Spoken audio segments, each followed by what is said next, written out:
আমরা নিরাপত্তা দেওয়ার জন্য প্রতিশ্রুতিবদ্ধ। সেখানে আমাদের আইন শৃঙ্খলা বাহিনী এবং যারা বিদেশি পর্যবেক্ষক থাকবেন তাদের প্রতি আমাদের যে সরকারের নির্বাচন কমিশনের যে নির্দেশনা রয়েছে সেই অনুসারে তারা পর্যাপ্ত নিরাপত্তা পাবে। Thank you. আগামীকাল আমাদের কেন্দ্রীয় একটা ব্রিফিং হবে রাজধানী উচ্চ বিদ্যালয়ে, ডিজিএফ মহোদয় থাকবেন, আপনারা পাবেন।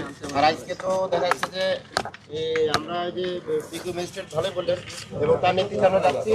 আপনারা কালকে অদ্যাবধি যে নির্বাচন কমিশনের যে আচরণবিধি রয়েছে দেখা যাচ্ছে আমাদের প্রার্থীগণ আসলে এটা আজকে তো প্রচারণা শেষ দিন, আজকে থেকে প্রচারণা বন্ধ হচ্ছে। সেক্ষেত্রে তারা আমাদের কাছে মনে হচ্ছে তারা সেটা প্রতিপালন করছে। পাশাপাশি আমরা যদি কেউ আচরণবিধি লঙ্ঘন করে এখন প্রচারণা করে তাদের বিরুদ্ধে নির্বাচন কমিশনের আইন অনুযায়ী ব্যবস্থা নিব।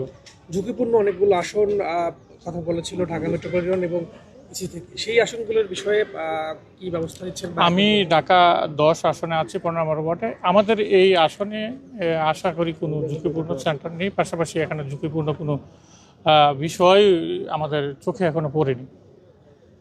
এখন তো যৌথ বাহিনীর একটা অভিযানও আছে, পাশাপাশি আজকে থেকেই যান চলাচল বন্ধ হয়ে যাবে রাত 12টার পর থেকে।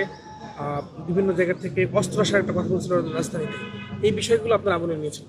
এইগুলার বিষয়ে আমাদের গোয়েন্দা সংস্থা সমূহ যারা রয়েছেন তারা ভালো বলতে পারবেন, যারা আইন শৃঙ্খলা রয়েছেন তারা বলবেন। আমরা যেটা চাচ্ছি যে আমাদের যে নিশ্চিত নিরাপত্তা রয়েছে সেই নিরাপত্তার আলোকে বিশেষ করে মাঠে আমরা কিন্তু রয়েছি, আমাদের সেনাবাহিনী, বিজিবি, র্যাব, আনসার সহ আমরা নির্বাচনের জন্য আমরা কিন্তু 24/7 আমরা মাঠে রয়েছি এবং আপনাদের কাছে তথ্য চাইবো। যদি কোনো এরকম তথ্য আপনার কাছে আসে আপনাদের দিয়ে সহায়তা করবেন। পাশাপাশি আমরা জনগণকে আহ্বান করবো এরকম যদি কোনো তথ্য ওদের কাছে আসে তারা যেন তাৎক্ষণিকভাবে আপনাদের মাধ্যমে হয়তোবা না হয় আমাদের যে এই আইন শৃঙ্খলা বাহিনী রয়েছে তাদেরকে একটু অবহিত করতে। আমরা এটার বিষয়ে সর্বোচ্চ চেষ্টা করব যেন আমরা একটা সুন্দর পরিবেশে নির্বাচন আমরা মানুষকে উপহার দিতে পারি। কিছু ক্ষেত্রে একটু শঙ্কার জায়গা তৈরি হচ্ছিল ভোটারদের ক্ষেত্রে যে আবারও আগের মতো কোনো বিশৃঙ্খলা হয় কিনা অথবা ভোট কেন্দ্র দখলের মতো ঘটনা ঘটে কিনা, সেই জন্য ভোটারদের উদ্দেশ্যে কি বলবেন যে আপনারা তো সর্বোচ্চ প্রস্তুতি নিচ্ছেন?